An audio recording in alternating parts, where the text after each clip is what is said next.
Salut les amis, bienvenue dans cette nouvelle vidéo. Aujourd'hui, vidéo qui fait suite à celle de la semaine dernière. Vous m'avez vu utiliser mes fraises à profil et contre-profil. Donc il s'agit de ce coffret-là qui vaut une cinquantaine d'euros sur internet. Alors au moment où je tourne celle-ci, la vidéo de la semaine dernière n'est pas encore sortie. Mais je commence un petit peu à vous connaître et je suis persuadé que certains d'entre vous voudront des informations supplémentaires sur ce coffret. Je vais donc essayer de vous éclairer au mieux dans cette vidéo.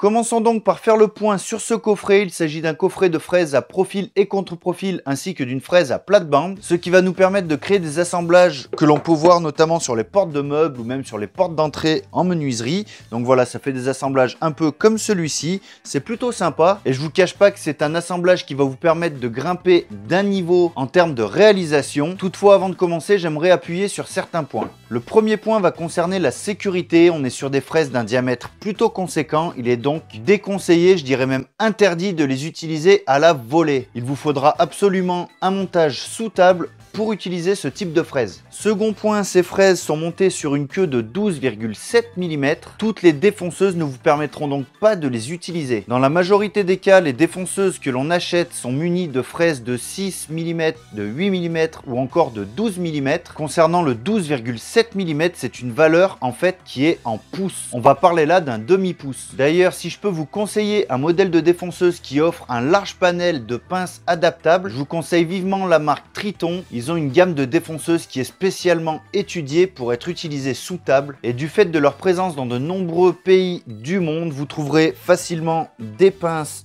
en millimètres, donc des pinces métriques, mais aussi des pinces en pouces comme celle-ci. Voilà, donc c'est vraiment ce que je peux vous conseiller. Sinon, vous trouverez aussi des coffrets de fraises à profil et contre-profil en métrique, mais là on sera sur des gammes professionnelles et clairement le prix n'est pas du tout le même. Donc ça peut être intéressant si vous êtes sûr que vous allez utiliser ce type de coffret sur le long terme. Et si vous souhaitez simplement dans un premier temps vous faire la main, le coffret à 50 € sera largement suffisant, même si pour ma part je pense que je vais vite franchir le pas pour aller vers un coffret plus professionnel. Bref, on va fermer cette parenthèse et on va s'intéresser de plus près à ce coffret. Donc il est composé de 3 fraises, une fraise à profil, une fraise à contre-profil et une fraise à plate-bande. La fraise à profil va être, disons, la fraise principale, c'est celle qui va nous permettre d'usiner les intérieurs pour venir accueillir les panneaux. La fraise à contre-profil, quant à elle, va nous permettre de créer le négatif de la fraise à profil. C'est avec celle-ci qu'on va venir usiner en travers fil pour ensuite pouvoir obtenir notre assemblage. Quant à la fraise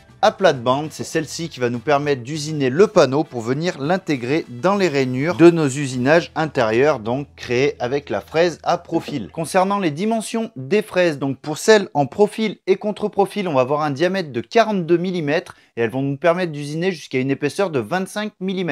Et pour ce qui est de la fraise à plate-bande, là on va être sur un diamètre de 79,5 mm pour une hauteur d'usinage maximum de 14 mm.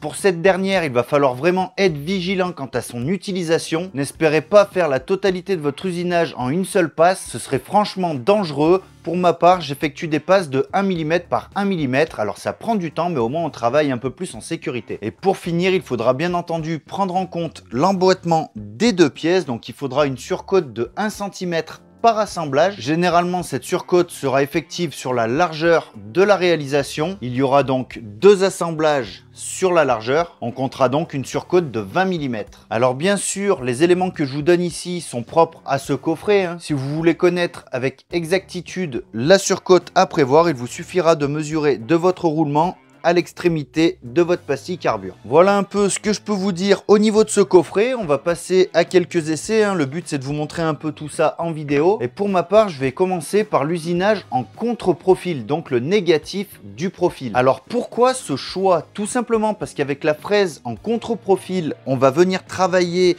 en travers du fil. Alors là, clairement, sur du MDF comme là, ça n'aurait aucune importance. Mais si on vient à travailler sur du bois massif, en sortie d'usinage, le fait qu'on usine en travers fil pourrait créer des éclats. Et ces éclats, ils pourront simplement être éliminés lors de l'usinage avec la fraise en profil qui va venir éventuellement manger la matière nécessaire à cacher le défaut. Justement pour ce test, je vais utiliser du sapin de 17 mm d'épaisseur. Donc on est simplement sur du bois de palette, hein. Je ne vais pas le corroyer pour l'occasion, ça sert à rien. Par contre, ce qui est intéressant pour la démonstration, c'est que le sapin, ça a des densités de fibres différentes et pour les éclats, il n'y a rien de tel. Et ça va permettre de vraiment comprendre pourquoi j'utilise d'abord la fraise à contre-profil. Bref, je monte ma fraise sur ma défonceuse et on passe ensuite à l'usinage.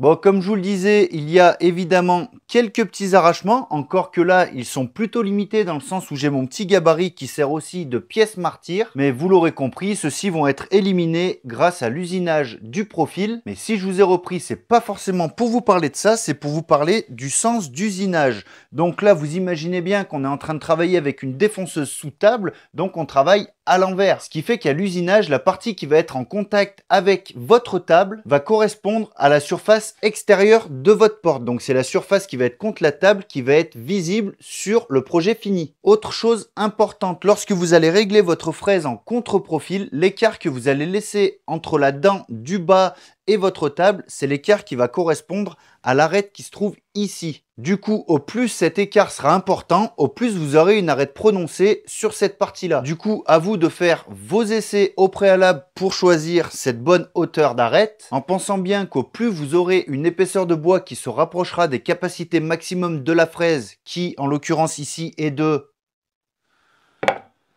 25 mm, hein, les gars, oh. Non, bref. Oui, bah ça va, des fois je fais un peu le con et ça fait pas de mal. Donc voilà, plus vous aurez une épaisseur qui se rapprochera de la capacité maximale de la fraise, moins vous pourrez jouer sur l'épaisseur de cette arête. Ceci étant dit, je vais pouvoir passer à l'usinage de mes profils, donc je vais intervertir mes fraises et vous allez voir que pour le réglage, c'est très simple. Il va suffire de venir placer la dent qui va correspondre au négatif de cette partie-là et ensuite on passe directement à l'usinage, c'est parti.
Alors, j'ai collé l'assemblage hors caméra, donc comme vous pouvez le voir, ça tient très bien déjà dans l'état et l'affleurement est vraiment nickel. C'est vraiment le top pour ça, ce type d'usinage. Il y a vraiment très peu de réglages pour un résultat qui est franchement impeccable. Petit point sur la colle à utiliser. Généralement, quand je colle des bois où il y a une partie qui est en bois de boue, comme ici, hein, j'utilise pour ma part une colle polymère. Vous pouvez aussi utiliser une colle PU, l'essentiel étant que la colle soit obstruante. Ça aura pour effet de venir boucher tous les interstices qu'il y a en bois de boue, donc vraiment pour avoir une accroche nickel, même si là, en soi, une colle blanche serait presque suffisante, dans le sens où grâce à l'usinage, on a quand même gagné énormément en surface de collage. Maintenant, on va pouvoir s'occuper de l'usinage du panneau. Donc pour le test, je vais utiliser du contreplaqué de 15 mm. Alors si vous vous rappelez bien, l'épaisseur de mes sections ici font 17 mm. Et la difficulté entre guillemets va être de calculer les choses de manière à ce qu'on arrive vraiment en affleurement sur l'avant de la porte. Alors bien entendu, lors d'une réelle réalisation, là on est dans des tests, hein, lors d'une vraie fabrication, vous allez soit utilisez la même section de bois que votre cadre pour fabriquer votre panneau. Ou alors, et ça c'est ce que je vais vous conseiller pour gagner en poids, vous allez créer votre panneau avec l'épaisseur qui correspond à cette partie-là. Donc ici, on a les 5 ou 6 mm qui vont venir dans la rainure, hein, et on prendra aussi en compte cette partie-là. En ce faisant, vous allez gagner toute cette partie-là en matière pour le panneau intérieur, ce qui fera que vous allez considérablement alléger votre porte, car il faut bien penser que toute la tenue de celle-ci va se jouer uniquement sur les assemblages. Mais si toutefois, vous préférez quand même utiliser la première méthode, à savoir utiliser la même épaisseur de section pour votre panneau intérieur que pour votre cadre, il vous faudra inévitablement usiner l'arrière de votre panneau, et de ce fait, on aura aussi cette partie-là qui sera d'affleur avec notre panneau sur l'arrière de la porte. Pour ma part, bien entendu, j'ai anticipé l'utilisation du contreplaqué de 15 mm avant de faire mon usinage, ce qui fait que j'ai bien 15 mm de la base de mon usinage ici jusqu'à la face avant de mon cadre. Du coup, j'installe la fraise à plate-bande. Je ne sais pas trop ce que ça va donner sur le contreplaqué, hein. On a différentes couches de bois où les fils sont inversés. J'espère qu'on va pas avoir trop d'éclat. Dans tous les cas, je vous le redis, il est très important de faire des fines passes avec ce type de fraise. Du coup, je l'installe, on usine et on voit ce que ça donne.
Voilà donc le résultat qu'on peut obtenir avec ce type de fraise. Alors pour information, au niveau de la montée de ma défonceuse, je ne vous ai pas tout montré, mais la première passe, je l'ai faite à 1 mm. Après, je suis passé à 3, 5, 7, 9 et ma dernière passe à 10 mm, donc 1 mm pour la dernière. Que ce soit pour n'importe quelle machine d'usinage, d'ailleurs, je vous conseille de finir par des fines passes, hein. Ça fait une finition qui est bien plus propre, ça évite d'avoir des éclats sur les dernières passes, ce qui serait complètement dommage. Autre chose, là, on est sur un motif qui est plutôt dans les arrondis. Il faut savoir que sur ce même type de fraise, il existe des dessins qui seront plus droits, hein. Donc, c'est-à-dire plutôt que d'avoir des congés comme ici, qui font un petit peu un arrondi, on peut avoir des motifs qui sont plus droits, qui font peut-être un peu plus modernes aussi, et ça va être la même chose ici. Au lieu d'avoir un arrondi ici, on aura aussi un chanfrein. Donc c'est vrai que moi j'aurais préféré avoir ce motif là à la base, mais quoi qu'il en soit, bon bah déjà j'en ai pas trouvé dans ces tarifs là. Et le résultat de ce motif n'est pas non plus dégueulasse, hein, même si voilà, il fait un peu moins moderne que l'autre, mais bon, c'est rien de bien méchant, on arrive à s'en contenter. Cet assemblage, c'est un assemblage d'ailleurs que vous allez retrouver très bientôt sur la fabrication d'un bureau. Ça va arriver d'ici peu, je sais pas exactement, je pense pas que ce sera la vidéo de la semaine prochaine, peut-être qu'on va commencer la semaine d'après. Pour le reste, bien entendu, effectivement, c'est le type de fraise qui demande d'avoir une bonne défonceuse au préalable, hein. Après, si je peux donner un conseil, la défonceuse, quand on aime le travail du bois et qu'on veut vraiment s'y intéresser et avancer dedans, c'est vraiment un outil à ne pas négliger. Faites le bon choix tout de suite, parce qu'avec cet outil, vous pouvez très bien dégauchir, hein, en créant des gabarits. Vous pouvez faire de la rainure languette, de la fausse languette, vous pouvez tout faire avec ces machines, hein. C'est vraiment pour moi, et là c'est que mon avis, hein, ça n'engage que moi, c'est pour moi l'outil indispensable à avoir quand on travaille le bois. Voilà, je pense avoir dit l'essentiel au niveau de ce coffret de fraises et de son utilisation. J'espère que ça vous aura rendu service. Si vous voulez vous procurer ce coffret, je vous mets un lien dans la description de la vidéo qui vous ramènera vers un site revendeur. Je vous mets aussi 2-3 outils sympathiques, comme par exemple cette règle de toupilleur. Ça franchement c'est le top du top. Je vous mets aussi bien entendu le lien de la défonceuse. Après vous faites ce que vous voulez, vous êtes libre. Sur ce, je vous donne rendez-vous la semaine prochaine pour une nouvelle vidéo. Je vous souhaite à toutes et à tous un bon week-end ainsi qu'une bonne semaine. Et d'ici là, n'oubliez pas que le meilleur résultat est celui qui vous convient. Ciao!